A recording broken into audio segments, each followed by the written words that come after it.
घरात गर्दी जमलेली. एका कोपऱ्यात मुलगी बसलेली. तिला कुणी हळद लावत होतं, कुणी हातात बांगड्या घालत होतं. मुलाच्या अंगाला हळद लावणं सुरू होतं. अगदी लग्नासारखे विधी पार पडत होते. पण कुणाच्याही चेहऱ्यावर आनंद नव्हता. घरात सुरू होता तो फक्त आक्रोश. जिच्या कपाळी कुंकू लावले जात होतं त्यांच्याच धाय मोकलून रडत होती. कारण ज्याच्यासोबत लग्न करायची सुखी संसाराची स्वप्न ती बघत होती, त्या सक्षमचा मृतदेह तिच्यासमोर होता. तिच्यावर आपल्याच प्रियकराच्या मृतदेहासोबत लग्न करण्याची वेळ आली होती. तिच्या प्रियकराचा, सक्षमचा खून झाला होता. तिच्या भावाने आणि वडिलांनी केला होता. सक्षमच्या मृतदेहाची लग्न करताना अंचल डगमगली खरी, पण नंतर तिने ठामपणे 2 गोष्टी सांगितल्या. मी सक्षमच्या आईवडिलांच्या सोबतच राहील, त्यांची काळजी घेईन. आणि दुसरी गोष्ट, माझा बाप आणि भाऊ जिंकूनही हारले, पण सक्षम मरून जिंकला. आंतरजातीय प्रेमसंबंधांना असलेल्या विरोधातून नांदेडमध्ये नेमकं काय घडलं? मारून टाकण्याची धमकी, गोळ्या घातल्यावर डोक्यात फरशी घालणं आणि मुलीने मृतदेहाशी लग्न करणं, हीच सगळी स्टोरी जाणून घेऊयात या व्हिडिओमधून. नमस्कार, मी जानकी पाटील आणि तुम्ही पाहताय महाराष्ट्र फोकस न्यूज. सक्षम दाते, नांदेडच्या संघर्षनगर भागात राहणारा 25 वर्षांचा तरुण.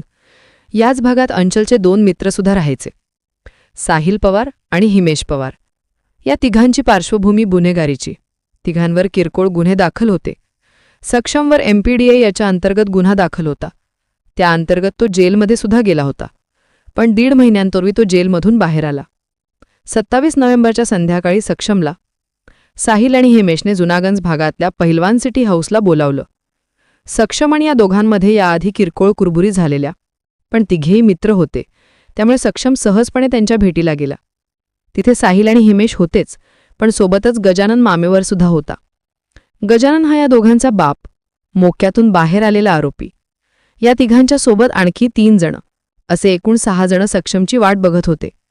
सक्षमला गडबड असल्याचं समजलं, कारण या मागणीवर फॅमिली कशीचा सक्षमचा जुना वाद होता. कारण होतं प्रेमसंबंध. सक्षम दाते आणि साहिल, हिमेशची बहीण आंचल मामीवार यांचे प्रेमसंबंध होते. मागच्या 3 वर्षांपासून या दोघांचं एकमेकांवर प्रेम होतं. दोघांनी लग्न करायचं सुद्धा ठरवलं होतं. पण ही गोष्ट अंचलच्या घरी समजल्यावर तिच्या घरच्यांनी या गोष्टीला विरोध केला.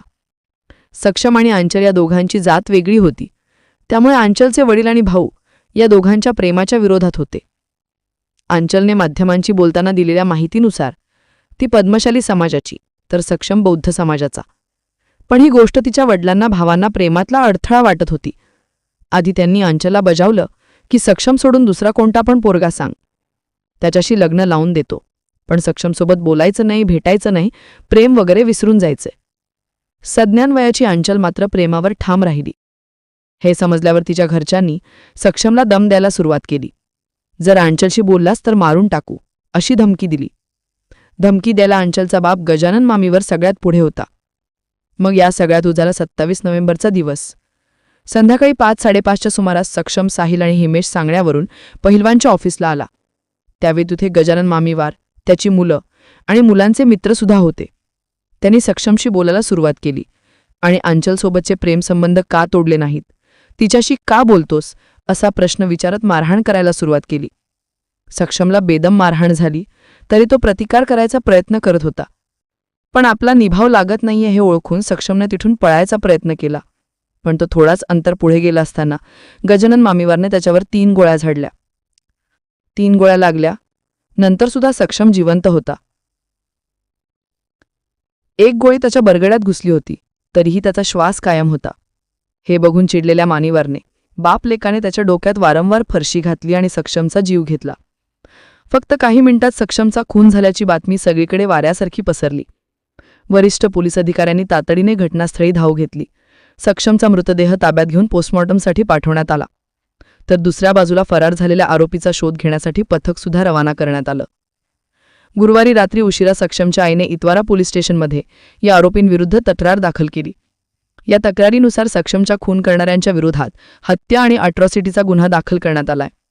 सोबतच सक्षमच्या खुनात सहभागी असणाऱ्या 6 आरोपींना अटकसुद्धा करण्यात आली आहे, ज्यात अंचलीचे भाऊ, वडील, भावाचे मित्र आणि जयश्री ठाकूर या महिलेचा सुद्धा सहभाग आहे.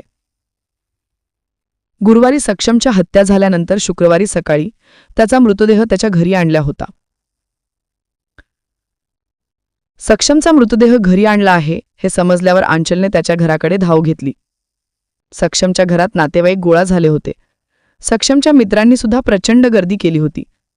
या सगळ्यात आंचल सक्षमच्या घरात आली आणि तिने हंबरडा फोडला. आपल्या बापाने आणि भावांनी सक्षमला मारल्याचे म्हणत ती रडत होती आणि रडत रडतच तिने निर्णय घेतला सक्षमशी लग्न करायचा. त्यानंतर सक्षमच्या कुटुंबियांनी आणि आंचलला हळद लावली. सक्षमच्या बोटाने आंचलने आपल्या कपाळाला कुंकू लावून घेतलं आणि त्यानंतर तिच्या गळ्यात मंगळसूत्रसुद्धा घालण्यात आलं. आंचलचा आणि सक्षमच्या कुटुंबियांचा आक्रोश थांबत नव्हता, पण दोघांचे लग्नासारखे विधी पार पडले. आंचलने आपला शब्द पूर्ण केला, फक्त ते अनुभवायला सक्षम जिवंत नव्हता. या सगळ्यानंतर आंचलने माध्यमांच्या प्रतिनिधींशी संवाद साधला. त्यावेळी आंचलने सांगितलं, फक्त आमची जात वेगळी आहे म्हणून माझ्या कुटुंबियांचा लग्नाला विरोध होता. त्यांनी अनेकदा सांगितलं होतं, हे सगळं थांबवा, पण आमचं 3 वर्षांपासून प्रेम होतं. सक्षमवर MPDA लागला होता, पण त्यातून तो 1.5 महिन्यांपूर्वी बाहेर आला. पण तेव्हापासून माझ्या घरचे त्याला मारायचे प्लान करत होते. सक्षमची गेम टाकणार असं म्हणत होते. गुरुवारी त्याच्याशी गोड बोलून त्याला नशेचे पदार्थ खायला घालून मारून टाकलं. गोळ्या लागल्यावर सुद्धा सक्षम जिवंत होता, त्यामुळे डोक्यात फरशी घालून त्याचा जीव घेतला असं म्हणत आंचलने पुन्हा टाहो फोडला. त्यानंतर तिने सांगितलं की माझ्या घरच्यांमुळे सक्षमचा जीव गेलाय, मी त्याच्याशी लग्न केलंय आणि आता मी इथेच राहणार आहे. त्याच्या आईवडिलांची काळजी घेणार आहे. शरीराने नसले तरी मनाने मी कायम सक्षमची राहणार आहे. हा निर्णय मी कोणाच्या दबावातून नाही तर स्वतःच्या मर्जीने घेतलाय. सक्षम आणि माझ्या भावंडांची जुनी दुश्मनी सुद्धा होती, पण त्यांचा आमच्या प्रेमाला विरोध होता, कारण आमची जात वेगळी होती. आता या सगळ्यात पोलिसांच्या ताब्यात असलेल्या आंचलच्या बापाने चौकशीत वेगळाच दावा केल्याचं बातम्यांमधून सांगण्यात येते. त्याच्या म्हणण्यानुसार सक्षमचा इतिहास गुन्हेगारीचा होता. गुन्हेगारांशी प्रेमसंबंध असण्याला आमचा विरोध होता. मुळात हा गजानन मामीवार मोक्याचा आरोपी आहे. त्याच्या पोरांवर सुद्धा गुन्हे दाखल आहेत. सक्षमवर बेकायदेशीरपणे पिस्तूल बाळगण्याचा गुन्हा दाखल होता. कोम्बिंग ऑपरेशन दरम्यान 4 वेळा त्याच्या घराची झडती घेण्यात आली, पण एकदाही पिस्तूल सापडलं नव्हतं. अंजली आणि सक्षम हे दुसऱ्या कोणाशीही लग्न लावून द्यायला तयार होते, पण सक्षम त्यांना आमची जात वेगळी असल्याने मंजूर नव्हता असा दावा केलाय. ताब्यात असलेल्या आरोपींना 3 दिवसांची पोलीस कोठडी सुनावण्यात आली आहे. त्यामुळे त्यांच्या तपासातून काय समोर येतं हे पाहणं महत्त्वाचं असेल. पण सध्या सगळीकडे चर्चा आहे अंचलच्या आक्रोशाची आणि तिने आपल्याच प्रियकराच्या मृतदेहाशी केलेल्या लग्नाची.